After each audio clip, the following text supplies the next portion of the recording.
2 hour power thinking, rejuvenating your amazing mind training for Wednesday, April 22nd, 2026. This is our 9:30 p.m. Eastern Time edition. I'm your moderator, Stanley Green.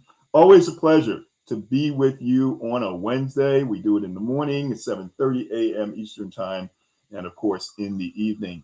I want to thank you for being part of our power thinking community, especially those who are trying the app and who are subscribers of the app, where we're able to send you micro lessons through push notifications, things to keep you positive, things to keep you learning as the week goes on, so that what we do on Wednesdays becomes supplemental.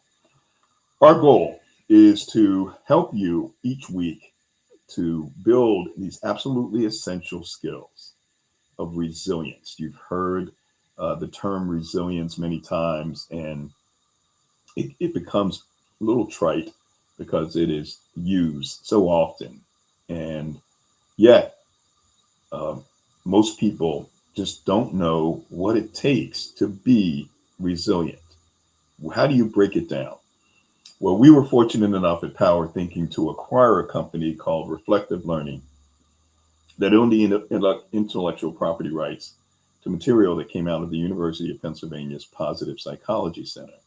And they, over decades of research, at least 4 decades, to identify 7 strengths that resilient people have, such that if they have possess these strengths at a high level, um, 0 being, for example, emotion regulation, that they're very low, 10 being that they are resilient in that particular area, or strong in that area, which helps them to be more resilient. um, they have a better chance of bouncing back faster from adversity than folks who are scoring very low. So they identified these real common sense strengths. We're not talking psychological jargon here.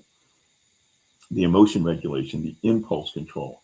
And emotion regulation is the ability to stay calm under pressure. Impulse control is the ability not to say or do the first thing that comes to mind. There's empathy, which is the ability to understand another person's experiences and emotions. There's self-efficacy, the belief that you have control. No matter what's going on, you still have control over your ability to succeed. You can overcome the obstacles and you can succeed. And then there is optimism, the view that no matter what setback you're going through, that ultimately there can be a successful outcome. Then there's causal analysis, drilling down to the root cause of a situation or problem. And of course, the most powerful of those 7 inner strengths is reaching out, consisting of 2 things. Number 1, not isolating yourself, but connecting with other people. And then, as opposed to doing nothing and hoping that things get better, to take action. You remember those 3 types of people in this world: those that make things happen, those that watch things happen, and those that wonder what happened. So if you're reaching out properly, you're making things happen. Even if you're, making a mistake, it's important to just take some type of action to move forward. So those are the strengths. And then there are skills. And one is called learning the ABCs. Next is avoiding thinking traps. Next is detecting icebergs. Those are 3 awareness skills, so that we're aware of what's going on in our heads that are causing us to get angry, or to have anxiety, or to feel guilty, or feel sad, or to feel embarrassed. Then there are 4 action skills: challenging those beliefs, pushing back on these deep rooted, long held beliefs that are holding us back. Uh, Another skill is putting things in perspective, like the gratitude exercise first thing in the morning, or before going to bed. Do this before going to bed tonight. Write down, and psychologists all over the world use this, and it came from the folks that gave us what we have with power thinking. Dr. Martin Seligman came up with this very simple 3 good things exercise. before going to bed, write down 3 good things that's happening. And then there's calming and focusing and real-time resilience. So those are the 7 skills. The first 3 are awareness skills. We need to be more aware of what's triggering issues as it relates to our emotions and our impulses. And then we have to take action. We have to challenge those beliefs that are not serving us well. We have to put everything in its proper perspective. We have to calm ourselves down, take those deep breaths. And when we were dealing with my wife and I dealing with a family issue, it was important for us to take those deep breaths and stay calm and focused. And then, of course, real-time resilience. So we want to make sure we emphasize that. And today we're focusing on the importance of emotion regulation and impulse control. Those first 2 inner strengths of resilience: emotion regulation and impulse control. Remember, emotion regulation is the ability to stay calm under pressure. Much easier to say it than to do it. Most people know that they need to stay calm when faced with adversity, but very few, even though intellectually they know it and they agree with it, that they'll, as soon as something goes wrong, they're moving right into the emotion. And that's fine. But the question is, can you identify when that's happening, and can you regulate it? So we shared a video as we focus here on emotion regulation and impulse control and its impact on relationships in particular. We shared a video, so feel free to look it up on YouTube if you didn't get it on the app. We advise you to make sure you get that app, because we're going to send you the videos that we want you to review before these sessions. And it's called Emotion Regulation, Anger Management in Marriage. So it mentions specifically marriage, but we're talking about any relationship. So I'd love to get your thoughts about that 70-second video. And if you haven't seen it, then feel free to check it out. It's on YouTube, Emotion Regulation, Anger Management in Marriage. 70 seconds, but very powerful. They actually ask 2 couples. It's an animation. So they talk to one couple, and they'll share their experiences with their lack of emotion regulation and impulse control, and that they say hurtful things to each other. And there are times when they get angry, and they can raise their voices and say hurtful things, and things escalate, and they may not be talking to each other for a while. And then they interviewed another couple, and that couple, they probably they had the power thinking. It sounded like they had the Power Thinking Corp app, because they certainly could recognize when the emotions are heightened and they're getting a little out of control.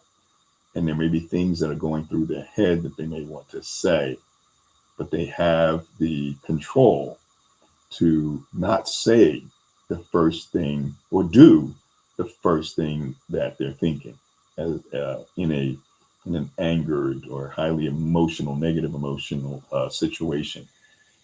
Very, very important. People know they shouldn't, but very few know what to do when all of a sudden in that moment something's happening. And I want to do this first. I want to ask you what you thought about the video. Feel free to hit that *6. And what do you do in those times when your emotions are heightened? And remember, again, there are 5 big negative emotions. There's anger, where you actually believe that somebody's violating your rights. That's your belief, and you're going to be angry. There's guilt, where you believe you violated someone else's rights. There's sadness. That's a loss of a loved one, loss of a job, loss of a contract, loss of health. And there's embarrassment, a loss of standing in a group, and of course, the big one, that is anxiety, the fear of a future threat. So, love to get your thoughts. Feel free to hit that *6 or put your comments in LinkedIn. I'm going to go through some of the comments that folks have left. But I do want to point out that we have a poll on LinkedIn We have a couple of days left. We have about 26 votes so far. And the question is, and you just go to my page and then, go to the previous post, and you'll see the post on the poll. And the poll question is, what one strength is most impactful in maintaining a harmonious relationship / marriage? I think about that. You may want to respond in the comments if you're on LinkedIn or YouTube, and I'll go to some of those folks there, and we'll bring up their comments on the screen. And on our phone lines, feel free to hit that *6.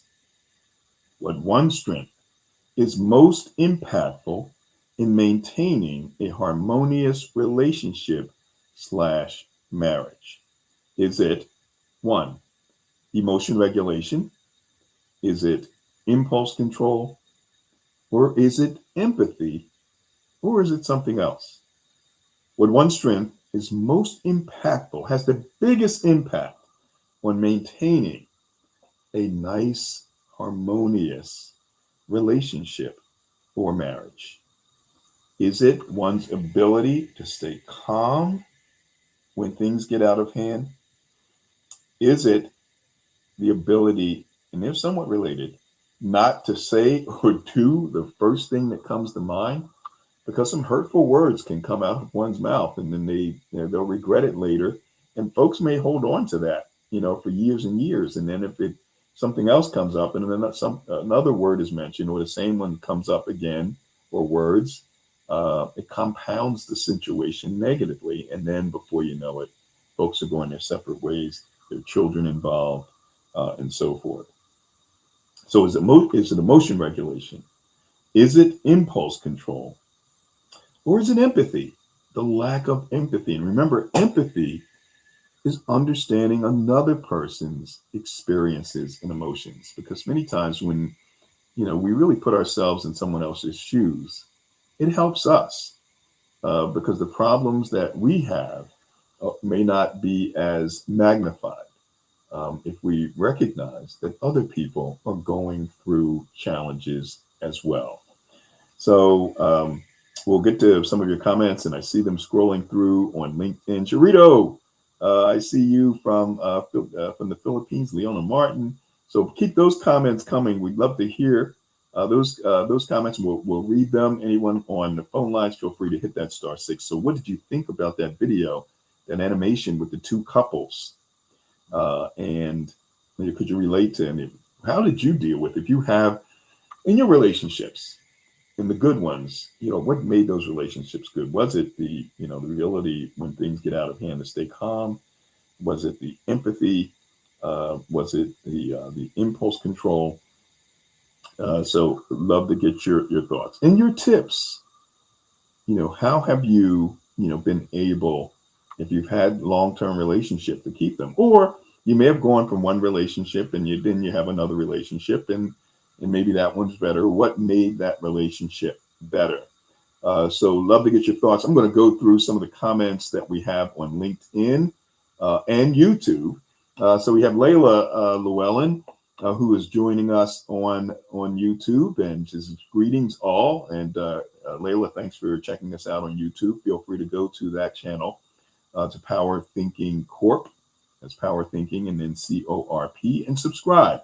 And we'll make sure you get alerts, because we don't not only have these calls and these training sessions, but we'll have some really cool stuff with soothing music and nature video, natural scenes, skylines, and things of that nature, things to kind of keep us calm. So Layla, thanks for being with us. We also have Coach Carrie Willis, checking in from Indiana. And Coach Carrie Willis, thank you for checking in. Coach Carrie was with us on our program a couple of months ago when she was just getting started, and she has been doing some tremendous work with her own sessions and being a guest with other folks and just sharing great information. Carrie, thank you for joining us, because I know you're extra busy, and you really emphasize engaging and really spend the time with people, and you're doing that much better than I am. and much better than so many people. So it takes a lot of time to build those relationships, and you're doing it fast. You're doing it well. Um, we also have, and she does, thank you for doing that. It is Ileana. And I pronounced it incorrectly in the past. So in parentheses, he puts the correct pronunciation in. And thank you. She says, hello, Stanley. And thank you, Ileana, for being with us this evening. Leona Martin, good to see you, and greetings from Boston. So Leona Martin is joining us from Boston. We thank you for joining us, and Leona, as well as a few of the others who I mentioned, Coach Carrie Willis and Layla Llewellyn, are Power Thinking mobile app users, and we hope that you are getting what you need out of that app. And if not, you let me know so we can fix it. So we have Charito Yomar from the Philippines, joining us from the Philippines, and the question looks like the question she has here is, how do you dig out? Let's see, how do you dig out deep-seated resentments, which has grown so strong it dissolves to a person's personality, almost becoming like a new character? That's a great question. So, obviously, if it's really, really deep, the easiest, but the most difficult thing for the average person to do is seek professional help. So, I'm not going to sit here and tell you that we have all of the solutions. If you sense, and what you've done is a skill, by the way. We have those 7 skills that we want people to really be aware of. And this is the third of the 3 skills. One is learning the ABCs, the relationship between the adversity you experienced, belief. And what you're talking about is deep-rooted, deep-seated resentments. These are beliefs that someone may have about someone else, about themselves.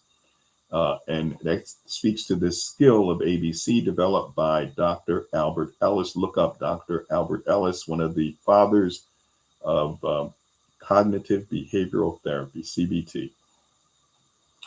And he wants us to be aware. Remember the first 3 skills of resilience: learning the ABCs, avoiding thinking traps, detecting icebergs, are awareness skills. So we have to be, and Charito, you sounds like you are aware that there are some deep-rooted resentments and deep-rooted beliefs.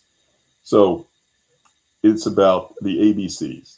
Albert Ellis says that there's a relationship between, and we need to be aware of it, between the adversity we experience, the belief about the adversity, which then drives the C. The C is the consequence. In other words, it's one of those 5 big negative emotions.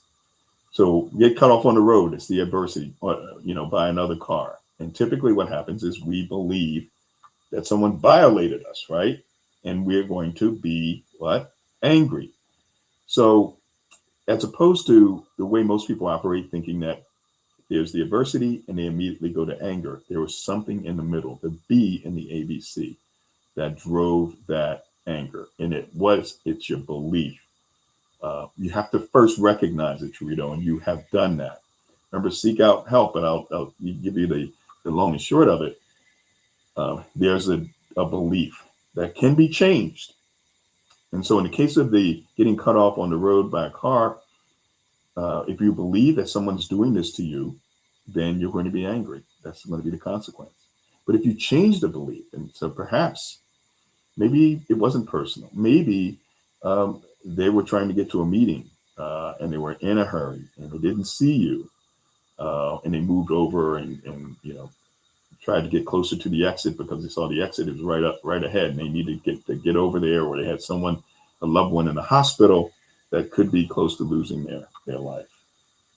A number of things could be going on that has nothing to do with us. All right, so that's the skill of ABC, being aware that of this belief that's really drives a belief about what happened that drives that response, that consequence, those negative emotions. And then There is avoiding the thinking traps. So we fall into thinking traps. Our brains are processing 50,000 thoughts a day. 70 to 80% of those thoughts are negative. Just think about it. If you're going through an adversity, let's say if it's a health issue, and I have a teammate who's in the hospital, from a teammate from college, and he's battling cancer. And so there are a lot of negative thoughts, obviously, as you would imagine, associated with that. And, are we jumping to conclusions? There are 8 in thinking traps that we can fall into, whatever we're experiencing.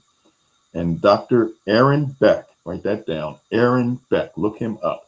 He is the other father of cognitive behavioral therapy, because it was in the 60s that he discovered that we need to pay more attention, because old psychology said it's the person's upbringing, it's their experiences that determine, their, how they're going to respond to adversity. And what he said is, no, we need to focus on their thoughts.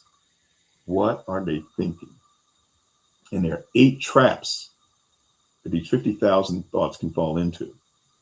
And many times, a couple of them at a time, at the same time.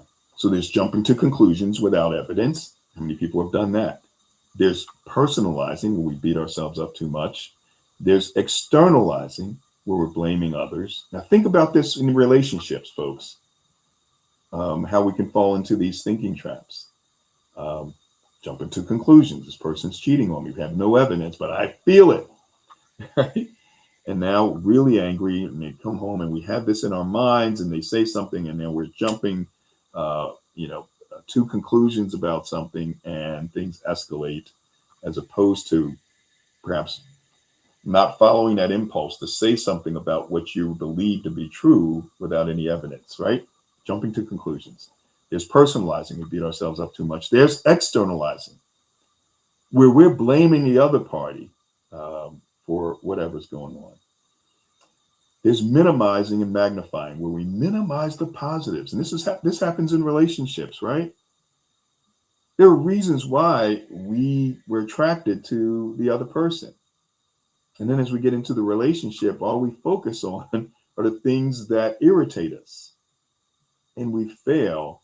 We minimize the positive stuff, all the positives, qualities, the positive qualities about that person that had us fall in love.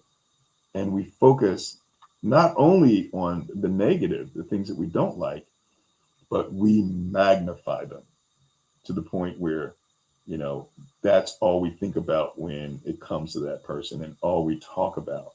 That's just one thinking trap: minimizing the positive, magnifying the negative. Then there's mind reading, where we think we know what the other person's thinking. But worse yet is when we expect them to know what we are thinking. There's overgeneralization. There's tunnel vision. There's emotional reasoning. So these are the thinking traps. Again, another awareness skill. And Charito, to your point, the next skill is an awareness skill. And this is where we have to be skilled at detecting icebergs. What are those, what an iceberg is, right? You have, this mass of ice above the surface, but there's 10 times the size of that mass above the surface. There's 10 times the size of that above the surface mass that exists below the surface. We don't see that, but it's the thing that's holding us back. And that's what you were referencing when you said, dig out deep rooted, those icebergs, beliefs, resentments. And so that takes a lot. And, you'll have to drill down. There's a series of questions. So, and that means what? This is happening. And so what does that mean? And you keep drilling down. Can you find what is at the root? And a psychologist, a therapist can help folks with that. Then there's time to take action, folks. When you find, the source of this resentment, you drill down and find out what happened. It could have been something that happened decades ago, where someone jumped to a conclusion about something, and that was their belief. and they were operating on that on this belief, which was a wrong conclusion for decades. And how many families, how many um, couples have had that until we got to the point where it was the last straw and you're not talking to each other or you're separated. So it's then challenging those beliefs, pushing back on those beliefs. And then another action skill, again, putting things in perspective where we, really dwell on the positives, the things that we're grateful for about that person. Again, you know, not minimizing the positive, but embracing the positive, and writing down those three good things that happened during the course of the day, as opposed to letting the negative things that happen during the course of the day overshadow the positives. There is calming and focusing. One of the most underestimated skills. We talk about 7 skills, but calming and focusing, I mean, there are whole apps devoted to that. Calm, headspace, where it's meditation. It is about those deep breaths. If you do nothing else, but in the moment, if you can remember, and that's why we reinforce these things over every week, remember to take those deep breaths. 6 seconds in, slow exhale, 6 seconds, just that one time. You'll be amazed at how it lowers the temperature, how it settles things down.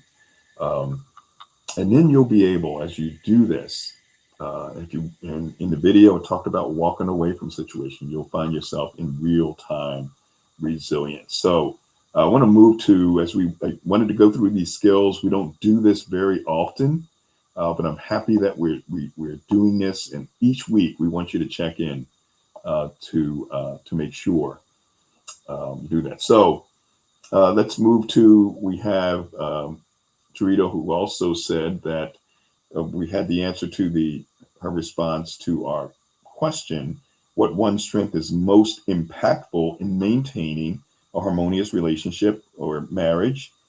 I said emotion regulation, the choice between emotion regulation. 62% of the folks, the respondents, said it is that ability to stay calm under pressure. 4% said impulse control, that ability not to say or do the first thing that comes to mind. 35% said empathy, and Chirito said all of those, Stanley, rolled into one. I'm with you there. We have also, Leona Martin said, for me, it's the ability to stay calm no matter what is said. So difficult. Kudos to you, Leona. Because there are folks who, they can go, okay, well, most of the time it's the language is being thrown at them, and, the accusations and whatever, and they will calm and calm and calm. And then there may be one thing that's said, right? Out of 10 minutes, there was like 2 seconds of one thing, and then all of a sudden, boom, everything changes. So good point, Leona, no matter what is said. Coach Carrie Willis, emotion regulation is absolutely critical.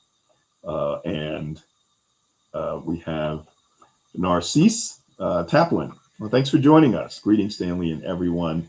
And we have folks who are communicating with each other from YouTube, and looks like global.media joined on LinkedIn now. LinkedIn wouldn't open the event page. Oh, sorry about that. Well, thank you. We had that alternative. That is Global Media. That is Annie Osung. So thanks for joining us on YouTube, Annie.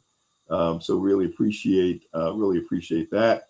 And someone else here who's saying, just subscribe to the Power Thinking Corp channel on YouTube. Thank you there. And Lisa Febick, thanks, Annie, and thanks for joining us so early in the morning from the UK. So we will now wrap this up. As folks are communicating with each other on LinkedIn, we appreciate all of you being with us. We appreciate you on the phone lines. Remember, since we spend all of our time thinking, these 50,000 thoughts a day, we must think with power and utilize power thinking. So remember, take those deep breaths to calm yourself down. When you're faced with those setbacks and challenges in a relationship, leave the room if necessary. Just announce to your significant other, hey, I'd love for you to calm down. I'm going to calm down. I'm going to step away, and hopefully we can bring the temperature down and have a discussion as opposed to having things escalate. And those couple of things will make a significant difference in your relationships. Don't get into a situation like we had these tragedies last Thursday. Former lieutenant governor just snapped and took his life and his wife, who they were going through a divorce. And then on Sunday, the 19th, where 8 children were killed by an individual, 7 of those children were his. They don't have to be. And there are people who are incarcerated for many, many years because of poor emotion regulation, poor impulse control. So please spread the word. Let folks know about our Power Thinking app, our folks on our phone line. Thank you for joining us. I'm going to open up and thank at least some of the folks who are with us. We'll be able to get to you all, but Eric and Sharon and Greg Jones, who was with us this morning, and Janice and Harold Christian and Calvin Patterson, Layla Llewellyn, who's also on YouTube, and many others. Thank you very much. We will see you, and I hope I mentioned Sharon Smalls.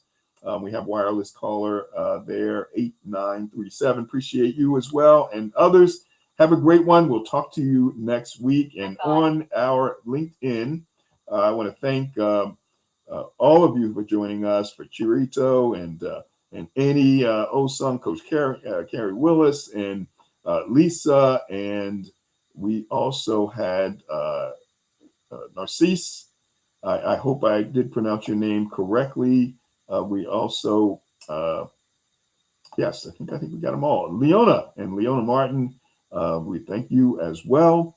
And of course, Liana, appreciate you, and Layla Llewellyn. Make it a great one, everyone. Remember, stay calm and get through these situations, bounce back. Most importantly, plug in. Remember, with our app, we're sending you notifications at least 2 to 3 a day, a positive affirmation, a positive quote, and a skill building video that we'll share so that during the course of the week, while you're waiting for these, you are getting small doses of power thinking. Make it a great one, and we will talk to you again next week.